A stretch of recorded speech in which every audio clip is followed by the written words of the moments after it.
Hello, my name is Susan Diegelman, and it is my pleasure to introduce you to Chris Wood, co-founder of the LGBT Technology Partnership and Institute.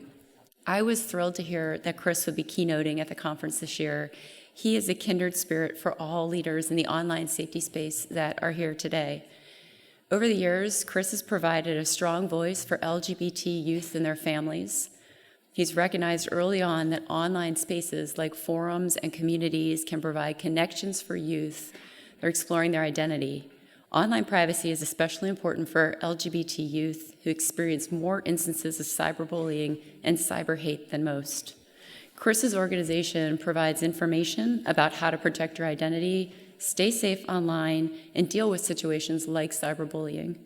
He believes that families, friends, and teachers can play actively supporting roles with youth once they too have a better understanding of how these issues can affect the social and emotional health of LGBT youth.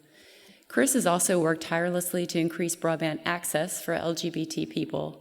He's provided a voice to the FCC throughout the current effort to reform the Lifeline program, a federal program that helps low-income Americans cover the monthly costs of communications. This past March, LGBT Tech launched Connect for Life, a pilot program here in Washington, D.C., to make mobile technology available to homeless LGBT youth. With a working cell phone, someone living on the streets can connect with social workers, shelters, employers, and stay in touch with their support networks. The impact of making a supportive connection cannot be measured. It can literally be the difference between life and death for these youth. As a champion for and a respected voice of the LGBT community, Chris is a recipient of this year's FOSI's Annual Achievement Award. Please help me to welcome Chris Wood.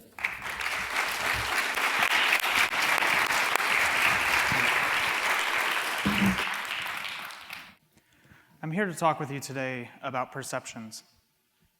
Specifically, I'm here to talk with you about your perceptions. Your perceptions on risk, your perceptions of control, your perceptions of change, and your perceptions about other people. I'm here to talk with you about what's holding you back. I'm here to talk with you about what's holding you hostage. Get out of the house. Get out of the house. On a brisk fall morning, 13 years ago, I stood in my parents' living room, and those are the words that I heard. Scared, dumbfounded, furious, nearly blue in the face, unsure whether to cry or to burst into a fit of rage. My emotions were ripping me apart on the inside, and yet I was standing with a stone-cold composure on the outside. Tears began to well up in my eyes as I stood face to face with the two people who brought me into this world. The two people who have nurtured and cared for me. The two people who have taught me what was right from what was wrong. The two people who taught me valuable life lessons. The two people who taught me how to take care of myself, how to respect and care for others, to treat others as I would want them to treat me. With little hesitation and even less understanding and full of emotion, my parents told me to get out of the house. My parents had just found out that I was gay. I was a teenager in high school, just a couple miles from here in Alexandria, Virginia. I was mostly a good kid. I didn't get into too much trouble. I was a battalion commander of my JROTC unit. I loved my little brother, and I wanted to go into the military, just like my parents. But in an instant, everything changed. The one thing I didn't want anyone to know about me was now out in the open. The shame, the embarrassment, the fear. Being gay was no longer something I could hide or bury. I look back at my parents, and I hear those words again. My father yelled, "Get out of my house." I grabbed everything essential. I grabbed my clothes, I grabbed my shoes, I grabbed my toothbrush, I grabbed my school bag, and on my way out the door, I grabbed my cell phone. I rush out the door, I slam it behind me. Walking down the street, I start beating myself up. How could I let them find out? I mean, why do they even care who I'm with? I didn't ask to be gay. I'm just a teenager dealing with the cards that I was dealt. At the corner, I look back at my parents' house. Is this the last time I'm going to see them? Is this the last time I'm going to see my little brother? I start to think, is this the last time I'm going to see any of them? I feel so isolated. I feel so alone. I feel so lonely. I feel so unlovable. How could they kick me out? What was wrong with me?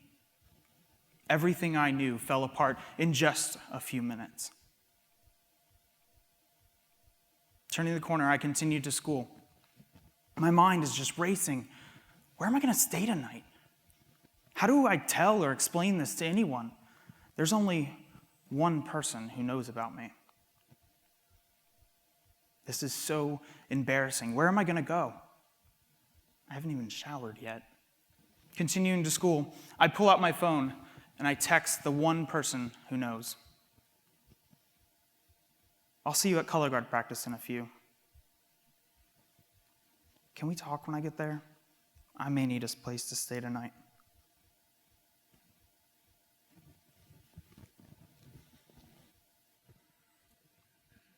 In the course of our lives, we often have a perception of control.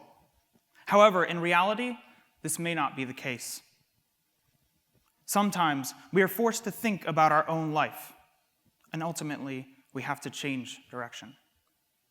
Little did I know, the experience of being kicked out as a gay kid would significantly shape my future self. I could have never imagined that I would co-found a nonprofit called the LGBT Technology Partnership that would come to help LGBT youth faced with a similar situation. The cell phone that I grabbed on my way out the door significantly changed the direction of my life. With it, I was able to find a warm place to sleep. With it, I was able to continue and graduate high school. With it, I was able to begin having meaningful conversations with my parents and begin repairing the relationship that at that point was so damaged. In fact, studies validate what I've only come to learn all too well. Access to cell phones and online connectivity significantly improves outcomes for over 650,000 homeless LGBT youth that slept on the street last night. Let me put that into perspective for you. That's the population of Baltimore. Now let's fast forward 8 years later, when I'm 25 years of age, to another event that shapes my life. Sir, where are you located? There's a hostage Discovery building. Discovery. There's someone in the building with guns. I can see people on the floor in the building. There's people on the floor in the building? Yes, I can see it. Get on the ground! Get on the ground! I just entered my former employer, Discovery Communications, to find myself staring down the barrel of a gun in the hands of a suicide bomber. His body wrapped with pipe bombs, loaded with shotgun shells and explosives, attached to a dead man's trigger, ready to go off. In what the FBI would later determine is the first time a suicide bomber has ever taken hostages in this country. That day, the suicide bomber was prepared to blow himself up. That day, the suicide bomber was prepared to blow himself up and take me with him. And for the next 4 harrowing hours, and along with 2 other hostages, I lay on a cold, hard marble floor as I prepared myself to die. Suddenly, my phone begins buzzing. Emails, texts, calls. I shift the phone over to my left hand so I can keep an eye on the phone and one eye on the suicide bomber. I managed to cobble together and send off a few last text messages, hoping to let my family know that I love them and that I am now a hostage. In that moment, I began to close my entire life. In that moment, I said goodbye to everyone without saying goodbye to anyone. In that moment, I reflect on my life as it hangs on the edge, evaluating every last conversation. Did I say I love you? Did you say it back? Did I tell you how much I care? Can I tell you this secret about me? Is there anything that you've been meaning to tell me? Words yet unspoken, words yet unheard. I evaluate every last conversation. When's the last time I saw the sunrise? Felt the warm embrace of my mother's hug? Did I kiss you goodbye this morning? Did I let that damn dog out of the house before I left this morning? Actions not taken. Actions yet to take. I evaluate every last goal. Could I have been a better sibling to my autistic brother? Could I have been a better son? Could I have been a better friend? Could I have been there when you needed me most? Did I tell you how much I care? Goals not accomplished. Goals yet to accomplish. As time falls away in those 4 hours, could I have done, could I have been, could I have said, the could-haves that have shaped my future, the sum of my 25-year existence, the sum of my future yet to be seen. I'm examining every last detail about the suicide bomber. The bomb, the wires, his shirt, his shoes, his tone, his hands, in exacting detail.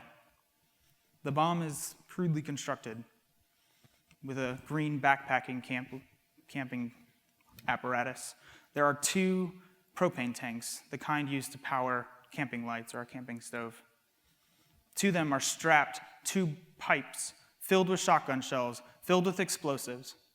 On his back are 2 more of the same canisters with the pipe bomb screwed down on top. In the center is a 14-inch red oxygen tank strapped to his back, all connecting with multicolored wires to the dead man's trigger, ready to go off. My heart sinks. I'm truly able to digest the situation that I find myself in. Instantly, I come to understand the true grave magnitude of this situation. I didn't know if this bomb was going to blow up. I didn't know if it was going to blow up and rip apart the reception desk I now find myself standing in front of. I didn't know if it was going to blow up and blow out every window in that lobby and take me and everything with it.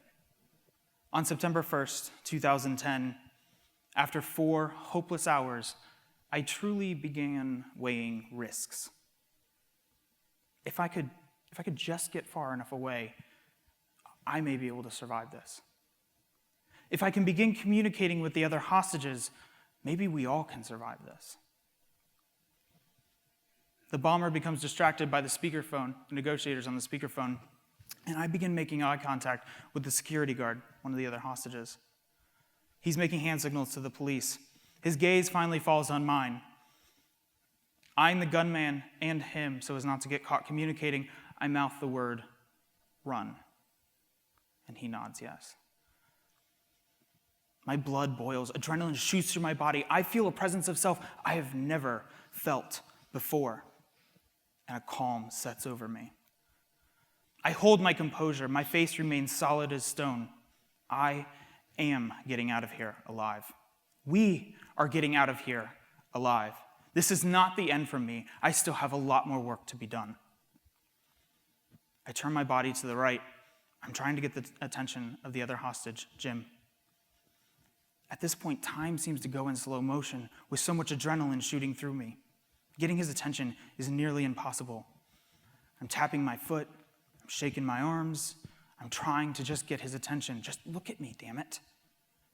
Finally, his gaze falls on me, and I mouth the word, "Run," and he nods yes. I look back at the guard, and I cross my arms across my chest. My legs are shaking. My heart is beating. My mind is clear and focused. We are running, period. I tuck my left hand under my right arm, and I hold up 3 fingers, so only the other hostages can see them. They both nod. I start the countdown, and as soon as I do, the gunman looks at me. I freeze. I curl my fingers back up. We have to do this. There is no other choice. We have to do this. The gunman looks away, and I begin to count down again. 3, 2. Everything at this point is shaking. 1, 0. Wait, 0. Can I do this? My legs are heavy. My feet feel like they're attached to sandbags. My breathing is short. Once again, the gunman looks right at me, and I freeze. My heart pounds so hard, my shirt is moving with each beat. The gunman looks away. I drop my arms to the right, I turn to the left, and I begin to run. I am no longer an active participant. The wheels of motion, the primal urge of fight or flight had been put into motion, and flight at that point was the only option. My shoes grip the floor, and I continue to run. Never looking back. I have no idea where Jim and the security guard are, but I am getting out of this damn place. I head towards the same door that I came in. I hear shouting behind me, "Hey, hey, hey!" as the suicide bomber comes around the desk. I continue bolting towards the same double doors that I came in. Bursting through that first set of double doors, entering the vestibule, the still air hits me and runs over my skin.